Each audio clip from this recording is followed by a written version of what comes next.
Why is it so difficult for us men to express how we really feel inside? I don't want to sound like that annoying Facebook relationship status that we used to use when we knew it was over, but we weren't willing to really end it yet, but it's complicated. It's a question I've had to ask myself in recent years, and last week, I met someone asking that same question to the world in such an amazing, unique way, and I'd like to introduce you to him.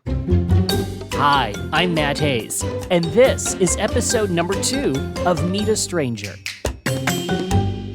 It was a Saturday night in Chicago, a date night with the lady friend.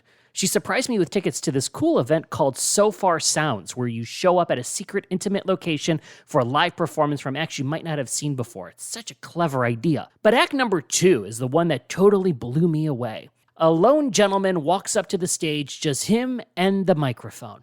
And over the next few minutes, he used that power and that gift of spoken word that he has inside to have us mesmerized. He opened up his heart, his soul, his mind for all of us to see and, more importantly, feel, while at the same time being so witty and energetic and just fun. He was talking about living life in this strange world that we're in today, and all in a way to show us how important it is for men to stand up and express how they feel, to do the work so that way we as men can show up and be better people in the world. He expressed the inside words and emotions that we sometimes feel but are afraid to show, and he did it in front of all of us to show it's possible that we can do it as well. It was like this physical manifestation of what the late Sir Ken Robinson called the element. The element is the point at which natural talent meets personal passion. He impacted every person in that room and made everyone think. I chatted with him after the show, and a week later, he was kind enough to meet up with me for coffee so we can talk about why we as men have such a hard time talking and expressing what's really going on inside.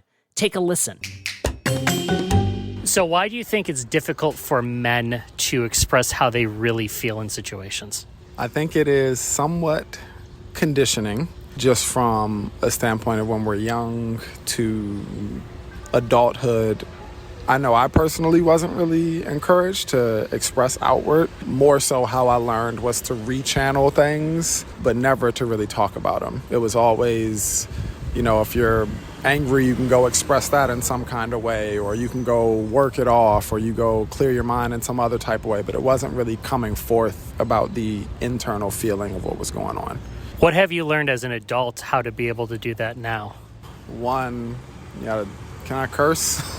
Yeah. Looking like you got to take your ass to therapy, number one. And then number 2, you almost have to, if I can speak for me, I have to stop the initial thought of shutting down and almost give myself a in-the-moment talk to say it's okay to allow this and to allow the vulnerability, and then I will be able to maybe open up a bit more. But my initial habit is still to shut down quite often, and it takes a lot of patience and a lot of kindness to yourself, and it doesn't work really well if you just try to be tough on yourself or rigid in a way of like, why don't I talk more? Why don't I do this?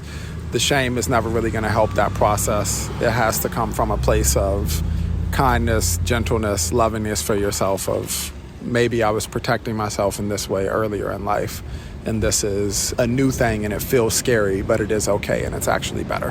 What do you do now as an adult then to give yourself that self-love?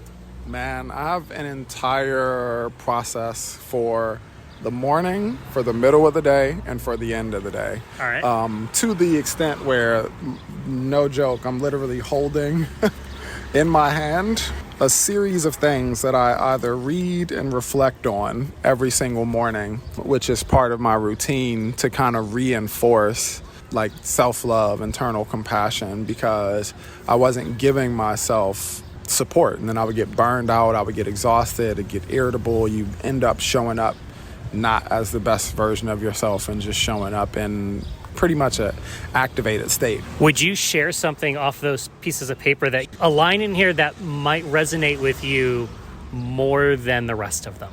I'm definitely going off of my affirmations. I'm going to share I bring nature everywhere that I am. And that's because I go camping a lot, I go hiking a lot. And it wasn't until I was doing one of my evening routines before I wrote this new version of the sheets where I was like stretching. It was like an anxious day, and I took this whole hour or so to kind of decompress, like stretching, meditating, drinking water, just simple stuff.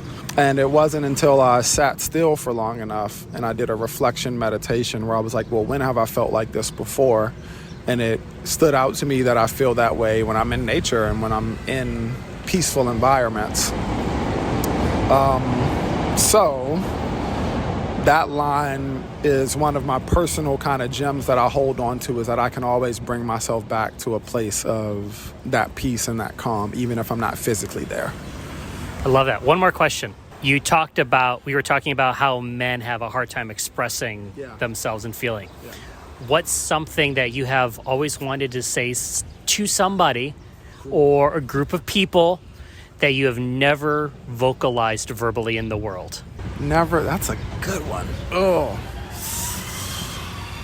I do not in any way, shape, or form believe in astrology. I don't. And I think sometimes it can be detrimental to people's personal growth. And I think it's a new religion that people just accept because it's not conventional religion and it is a belief system. And stop trying to tell me who I am based on my birthday.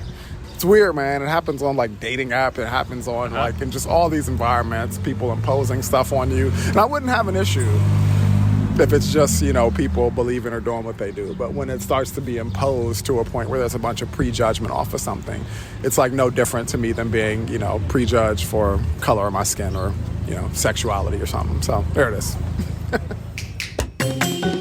I've had to do my own inner work over the last few years. I know it is not easy, but to my fellow men, if we truly want to see change in this world, we need to look in the mirror and start with ourselves first. Let's keep doing that.